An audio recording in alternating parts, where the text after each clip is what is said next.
Interview Expert est aujourd'hui bien du côté de Lone Plage et c'est en compagnie d'une pilote renommée. Vous pouvez vous présenter? Alors je m'appelle Canel Jouy, je roule en quad et je roule en Honda. D'accord. Pour vous, effectivement, venir aujourd'hui pour ce week-end, c'est quelque chose qui vous a attiré de faire un parcours de Lone Plage en nocturne? Ouais, c'était une expérience. On n'a jamais fait de sable en nocturne. Ouais. Donc du coup, c'était la possibilité de le faire pour une fois. Jamais roulé en nocturne, que ce soit sur terre ou sur sable. Bon, là, on va avoir un parcours relativement plat d'une manière générale. Les quads seront donc peut-être plus avantagés? Non, pas forcément. Moi, par exemple, j'aime pas rouler sur le plat. Ouais. Je trouve ça beaucoup plus dur que de rouler dans les trous. Ouais. Donc moi, je préfère rouler dans les trous. Après, on verra bien comment la piste, elle va évoluer. Ok. Le parcours et le temps, effectivement, de pilotage, ce sera de quoi? Donc nous, ce sera 30 minutes de roulage en nuit. Oui. Donc après le parcours, j'avoue que j'ai pas encore regardé, ça va être ma grande surprise. Moi je viens là pour me faire plaisir, puis pour dire de refaire une course sable entre le CFS. Ouais. Donc voilà. En dehors effectivement du CFS, puisque la partie sable entre guillemets pour le moment est arrêtée, on fait quoi entre la dernière effectivement du Touquet et la première de Berck? Bah du coup on fait de la terre. Ouais. Moi j'ai changé, j'ai fait Maricourt là il y a un mois à peu près. Oui. Et je vais faire une autre course, je vais faire le championnat d'endurance Grand Est. Oui. En duo avec Coralie Cornec. Oui. Et il y a peut-être un projet de pont de veau dans les cartons. C'est-à-dire? On est en train de voir pour monter une équipe pour voir si on peut faire les 12 heures de pont de veau cette année. D'accord, ok. Ça sera quand? C'est fin août du coup pont de veau. D'accord, ok. Donc le cas échéant, effectivement, un nouveau duo en quad. Pour ce week-end, vous serez en solo ou en duo? Je serai en duo avec Victorine Bernard. D'accord, ok. C'est quelque chose qui vous attire effectivement de ne pas faire la totalité de la course et d'avoir effectivement quelqu'un pour vous relayer ou quoi que ce soit. Et quand on prend le relais, d'une certaine manière, on repart plus fort. Bah, on repart plus fort. Là, c'est vrai qu'on fait beaucoup moins de quad, c'est beaucoup moins intense les entraînements que quand on est dans la période CFS. Donc ça paraissait compliqué de faire 4 heures en solo. D'accord. Que là, on va faire des relais 1 heure, 1 heure, 1 heure, 1 heure. Donc au moins, ça permet d'être tout le temps frais quand on roule. Qu'est-ce qu'il a manqué effectivement l'année dernière pour être sur le podium du CFS? Peu de choses. Non, j'avais pas. Bah, je partais déjà de loin. Moi, je partais pas en première ligne, je suis partie 3e ligne. Oui. Donc déjà, je pars déjà de plus loin. Et après, c'était ma première expérience aussi, donc faut se faire un peu plus la main. J'étais peut-être un peu moins incisive quand on a eu les bouchons, etc. Un peu plus, on va dire, sur la réserve. Après, je pense il manque un peu d'entraînement et un peu de chevaux sur la machine. Bon, le cas échéant, l'année prochaine, dès le mois d'octobre, avec Berck, on va essayer de refaire la totalité du CFS?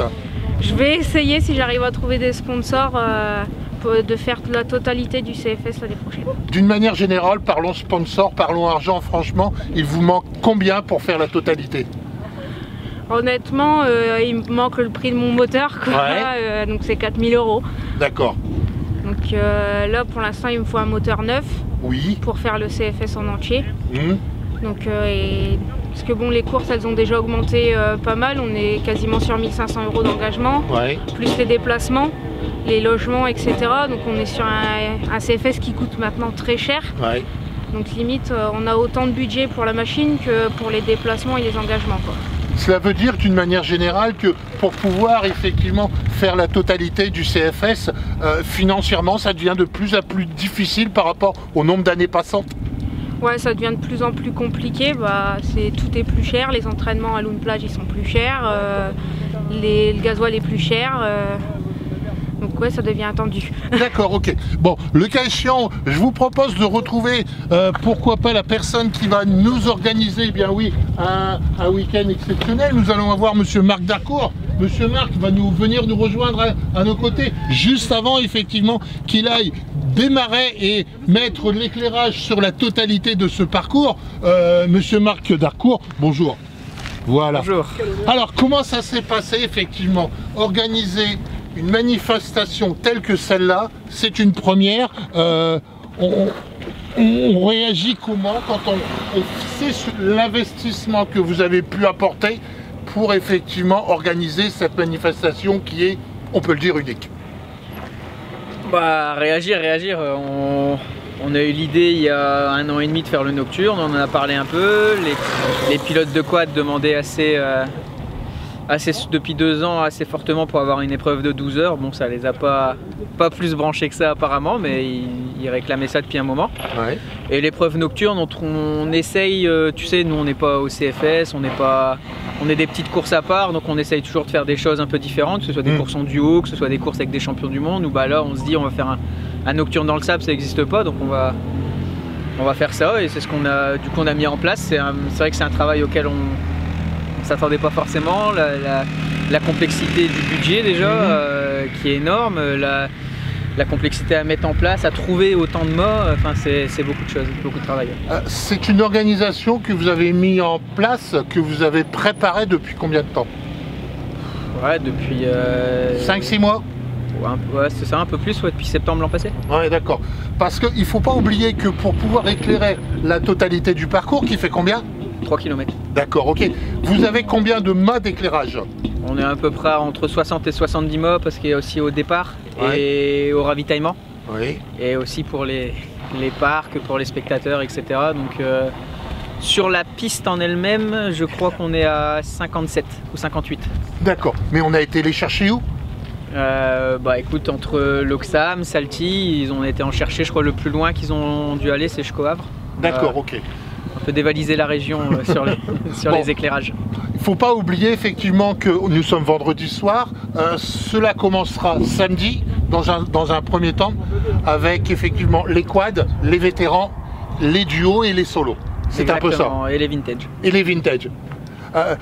Pourquoi effectivement êtes-vous venu à mettre autant de différences de types de motos sur un tel parcours? Parce qu'il y a de la demande? Oui, bah, les vintage ils sont toujours présents. En plus, comme je roule aussi en vintage, c'est des gens que je fréquente et que j'apprécie, donc je leur fais plaisir avec cette course-là sur des manches qu'ils aiment en 2 fois 25 minutes. Et après, la partie moto, ben, on fait toujours solo et duo parce qu'en fait, j'ai tout simplement fait un sondage l'année passée. On a proposé 4 types de formats différents et les gens ont voté pour ça, donc on a écouté les pilotes tout simplement. Bon, dans un premier temps, pour les spectateurs, on aura effectivement la possibilité de venir le samedi après-midi et également le samedi soir avec une finale le dimanche, c'est bien ça? Pour les quads. Ouais. Pour les quads, la finale est le dimanche. Pour les motos, ça roule uniquement le samedi jusqu'à 1 h du matin. D'accord, ok. Donc le cas échéant, l'entrée ce sera de 10 € pour le week-end. D'accord. Pour 10 €, vous pouvez donc assister le samedi, le dimanche et puis bien sûr la nocturne. C'est une première. Bon, on s'attend. Est-ce que le nombre d'inscrits est déjà déterminé? Oui, on a 103 équipages en moto. Oui. En duo donc? Duo et solo. Tu sais, je crois qu'ils sont 30 et quelques en duo. On va dire ça fait 130-135 motos en tout. Tu as une trentaine de vintage et tu as, je crois qu'en quad, ils sont 14 équipes de 3 et 6 ou 7 en solo. Donc ça fait 20 quads en piste pour une cinquantaine de quads inscrits.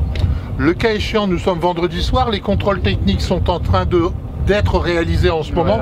Est-ce qu'il est possible, le cas échéant, de venir demain, samedi, et encore de s'inscrire? Oui, ils peuvent encore s'inscrire jusqu'à demain, 11h30, la fin des contrôles techniques. D'accord, ok. Donc, la partie, je dirais, nocturne commencera à partir de 21h50 pour les vintage. D'accord, ok. Donc, est-ce que le parcours sera refait entre-temps? Oui, bien sûr. D'accord, il est refait à midi après les quads et il est refait avant le vintage, avant le nocturne pour qu'il parte sur un terrain plat. Merci beaucoup pour ce que vous faites au niveau du motocross, pour cette première. Le cas échéant, vous aimeriez le refaire l'année prochaine? On va voir déjà dans un premier temps les résultats de cette année. On verra où ça mène, voilà. D'accord aussi. Merci Marc. Au revoir.